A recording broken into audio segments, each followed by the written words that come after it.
Hello, very good morning students. Today is your next topic, that is the general behavior of acidic substance. हम लोगों ने पिछली class में acids के कुछ बिहेवियर देख चुके हैं, पर फिर भी आज इसका हम जनरल बिहेवियर देखेंगे। उसी सभी बिहेवियर को हम फिर से देखेंगे, ठीक है, वन बाय वन कि इसका बिहेवियर होता क्या है। तो पहला देखिए इसमें क्या है, एसिड्स के बारे में। आज यहाँ पे जो भी कुछ टॉपिक लिखा हुआ है ये टोटल एसिड के बारे में है। इसके बिहेवियर क्या होता है ना, देखिए general behaviour of acidic substance, मतलब जो भी सब्सटेंस एसिडिक होते हैं उसका बिहेवियर कैसा होता है, ठीक है। तो देखिए फर्स्ट में क्या है, they have a short test. किसके बारे में कह रहे हैं, एसिड के बारे में। इसके पास कैसा टेस्ट होता है, शॉर्ट शॉर्ट शॉर्ट, ठीक है। शॉर्ट मीन्स खट्टा, शॉर्ट मीन्स खट्टा, मतलब एसिड की बात हो रही है कि एसिड्स हैव शॉर्ट टेस्ट। यदि आप एसिड को टेस्ट कीजिएगा तो आपको खट्टा लगेगा। फर्स्ट इसका बिहेवियर हुआ। सेकेंड बिहेवियर देखिए, they turn blue litmus red. ये क्या करता है, ब्लू लिटमस पेपर को, कौन, एसिड है ना, ब्लू लिटमस पेपर को रेड में कन्वर्ट कर देता है, मतलब रेड में टर्न करता है। कौन करता है, एसिड। एसिड क्या करता है, ब्लू लिटमस पेपर को, एसिड क्या करता है, ब्लू लिटमस पेपर को लाल बना देता है, ठीक है। ये हुआ इसका दूसरा, इसका बिहेवियर। थर्ड है आपका, they corrode most metals chemically act on them forming new compounds called salt. हम लोग पीछे वाले क्लास में मेटल्स के बारे में बात किए थे और कोरोड्स के बारे में बात किए थे, ठीक है। उसी से रिलेटेड आपका ये भी पॉइंट है।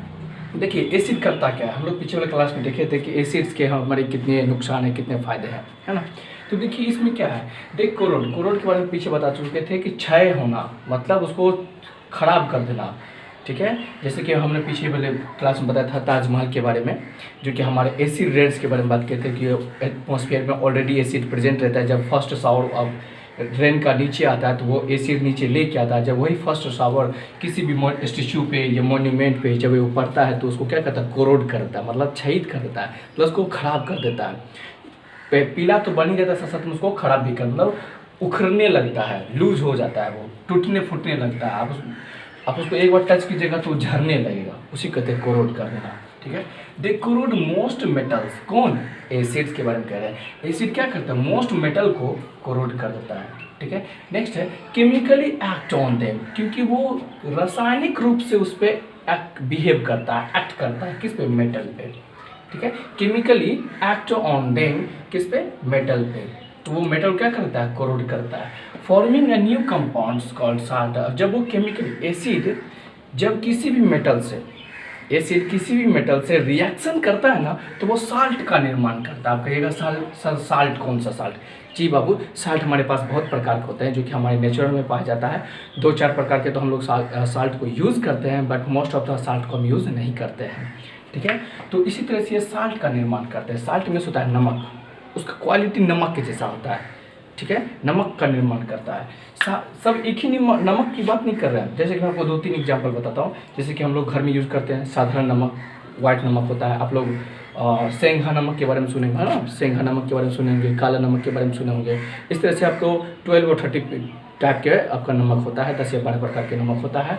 तो उसी में से ये जब मेटल के साथ, कौन, एसिड जब मेटल के साथ रिएक्ट करता है तो वो साल्ट का भी निर्माण करता है, ठीक है।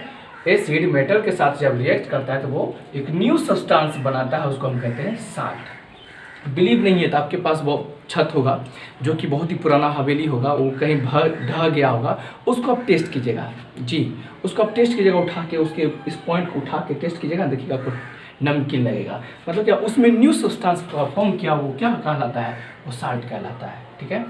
इसी में आपका पॉइंट है, दैट इज वाई, इसीलिए एसिड क्या करता है, मेटल से रिएक्शन करता है। एसिड क्या करता है, मेटल से रिएक्शन करता है, इसीलिए that's why pickles and beginner. मैंने बिगिनर के बारे में बताया था। बिगिनर क्या होता है, हम लोग जो चाउमीन में डालते हैं, है ना, चाउमीन में आप लोग अक्सर खाते हैं, देखते हैं। सिंपल सा एग्जांपल है चाउमीन के बारे में, अन्यथा बहुत सारा यूज होता है बिगिनर का, ठीक है। तो पिकल्स मीन्स अचार, बिगिनर मीन्स वही जो व्हाइट कलर का पानी होता है जो कि किसी भी चीज़ में डालने के बाद खट्टा उत्पन्न करता है। आप लोग चाउमीन जब खाते हैं तो उसमें हल्का खट्टापन होता है, तो खट्टापन किससे होता है, बिगिनर्स होता है। तो बिगिनर क्या है, एसिड है। पिकल्स क्या है, एसिड है। क्यों, क्योंकि पिकल्स मीन्स अचार, अचार खट्टा लगता है, चाहे किसी प्रकार का अचार हो। तो देखिए क्या कहता है, pickles and beginners are not kept in metal pots. इसीलिए पिकल्स यानी अचार को और बिगिनर को कभी भी मेटल वाले पॉट में रखा नहीं जाता है। मेटल समझ रहे हैं, कोई भी धातु, चाहे आप लोग देखिए लोहा का बोयम, बोयम जिसको बोलते हैं, लोहा का बोयम या लोहे का चदरे का टीना जिसको बोलते हैं, इन सभी चीज़ों में अचार को और बिगिनर को नहीं रखा जाता। आप अपने घर में अक्सर देखे होंगे, आपकी मम्मी आपकी दादी जो है अचार हमेशा या तो शीशे वाले बोयम में रखती है या तो प्लास्टिक वाले बोयम में रखती है। उसी तरह से आप देखिएगा बिगिनर जो कि मार्केट में अवेलेबल होता है, चाउमीन वाला के पास देखिएगा तो वो शीशे वाला गिलास अति बोतल में होगा या तो प्लास्टिक वाले बोतल में होगा। ठीक है, क्यों? क्योंकि ये जो पिकल्स होता है, बिगिनर्स होता है, इस सब का बिहेवियर कैसा होता है, एसिडिक होता है। और एसिडिक क्या करता है, मेटल से रिएक्ट करता है, और रिएक्ट करता है तो क्या करता है, न्यू केमिकल का फॉर्म करता है। न्यू केमिकल क्या है आपका, साल्ट है। ठीक है, इसीलिए इन सभी चीज़ को मेटल के साथ नहीं रखा जाता है, मेटल के पास से दूर रखा जाता है। नेक्स्ट है, hydrogen is produced when acid reacts with most of the common melts sorry. देखिए इसे कहते हैं क्या, जब इसको रिएक्ट किया जाता है मेटल्स या कॉमन मेटल्स उल्टा लिख दिया, टल्स। Hydrogen is produced when acid react with most of common metals. जब भी कोई भी मेटल से एसिड रिएक्ट करेगा, याद रखिएगा मेटल है, एसिड है, एसिड और मेटल जब भी रिएक्ट करेगा तो एक नया चीज़ प्रोड्यूस करेगा। आपको तो अभी जस्ट मैंने बताया था ये क्या है, साल्ट, कंपाउंड तो है तो आपका साल्ट है, लेकिन यहाँ क्या है, एक देखिए hydrogen is produced when acid reacts with most of the common metals. Hydrogen का भी निर्माण होता है। मैं आपको पीछे क्लास में बताया था बाबू कि जरूरी नहीं है कि हम एक ही चीज़ को यहाँ पर रिएक्टेंट के पास लेते हैं दो बन जाएगा, नहीं, यहाँ पर भी 3-4 समान पार्ट हो रिएक्टेंट हो सकते हैं, यहाँ पर भी प्रोडक्ट में भी 3-4 प्रोडक्ट हो सकते हैं। ठीक है, तो देखिए इसमें क्या है, तो मेटल के साथ एसिड को जब रिएक्ट करवाया जाता है तो हाइड्रोजन भी निर्माण करता है। देखिए जिंक आपका ये मेटल है और ये sulphuric acid H2SO4 sulphuric acid के साथ आप जब इस जिंक को मेटल को रिएक्ट करवाते हैं तो क्या बनता है, जिंक सल्फेट ZnSO4, और ये क्या कर रहा है, हाइड्रोजन का भी निर्माण करता है ना। Hydrogen is produced when acid react with most common metals. ये जिंक क्या है, मेटल है, मेटल के साथ आप एसिड मिला दिए तो जिंक सल्फेट तो बन ही गया आपको, देखिए हाइड्रोजन गैस भी बन गया H2, है ना, क्या बन गया, हाइड्रोजन गैस भी। उसी तरह से आपका ये आयरन देखिए लोहा, ये भी क्या आपका मेटल है ना, मेटल के साथ आपने क्या सल्फ्यूरिक एसिड मिलाया, एसिड और मेटल को एक साथ किए, ये आयरन 2 सल्फेट तो बना ही, साथ साथ में क्या किया, हाइड्रोजन गैस को प्रोड्यूस किया। देखिए आप, है ना, हाइड्रोजन गैस को आप क्या किया, रिलीज किया। ठीक है, अब देखिए नेक्स्ट पॉइंट है उसी का 1 2 3 4, ये 4 पॉइंट है, आपको हम देखते हैं। एसिडिक सब्सटेंसेस, एसिडिक जो भी एसिड से बना हो, जिसमें एसिड का क्वालिटी हो, वैसा तत्व, वैसा सब्सटेंस, वैसा वस्तु, एसिडिक सब्सटेंसेस रिएक्ट विथ, हम लोग वही चीज़ देख रहे थे कि एसिडिक सब्सटेंस को जब कॉमन मेटल के साथ रिएक्ट होता है तो हाइड्रोजन प्रोड्यूस करता है, और वही चीज़ हम देखेंगे, acidic substances react with carbonate. Acid को जब आप कार्बोनेट से रिएक्ट करवाएंगे या हाइड्रोजन कार्बोनेट से, ठीक है, रिएक्ट करवाएंगे, एसिडिक सब्सटेंस को कार्बोनेट से रिएक्ट करवाएंगे या हाइड्रोजन कार्बोनेट से रिएक्ट करवाएंगे तो पता है आपको ये कार्बन डाइऑक्साइड को रिलीज करेगा, मुक्त करेगा। इसको कहते हैं liberate, LIBERATE, liberate CO2 with अफरवेंस।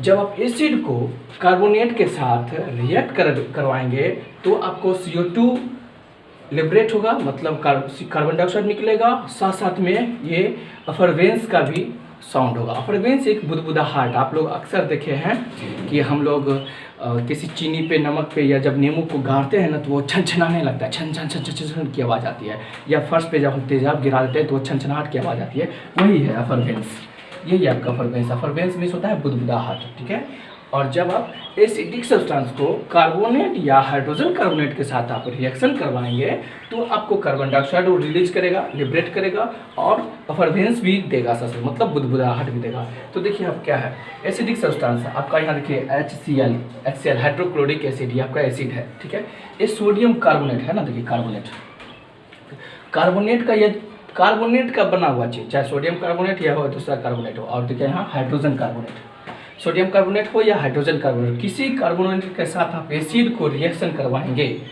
ठीक है, तो आपका कार्बन डाइऑक्साइड रिलीज होगा और एफरवेंस भी रिलीज होगा, और साथ में वाटर भी। देखिए आपको क्या है, ये क्या बन गया, सोडियम क्लोराइड, ये क्या बन गया आपका साधारण नमक, है ना, NaCl है ना, NaCl जो कि जनरल नमक का सूत्र होता है, साथ साथ में आपका वाटर वेपर भी देता है, जिसको हम कहते हैं वाटर जल, है ना, और साथ साथ में क्या, कार्बन डाइऑक्साइड भी देता है। तो ये था आपका रिएक्टेंट, अब वो है आपका प्रोडक्ट। यही आप लोग इस बात को याद रखिएगा कि जब हम एसिडिक सब्सटेंस को, ठीक है, कार्बोनेट के साथ रिएक्शन करवाएंगे, या कार्बोनेट का कोई भी पार्ट, कार्बोनेट हो या हाइड्रोजन कार्बोनेट, किसी भी पार्ट के साथ रिएक्शन करवाएंगे तो ये सब चीज़ का प्रोड्यूस होगा। ठीक है बाबू, आपका वीडियो आज का बहुत बड़ा हो गया। ठीक है, फिर मिलते हैं नेक्स्ट वीडियो के साथ नेक्स्ट क्लास में। बाय।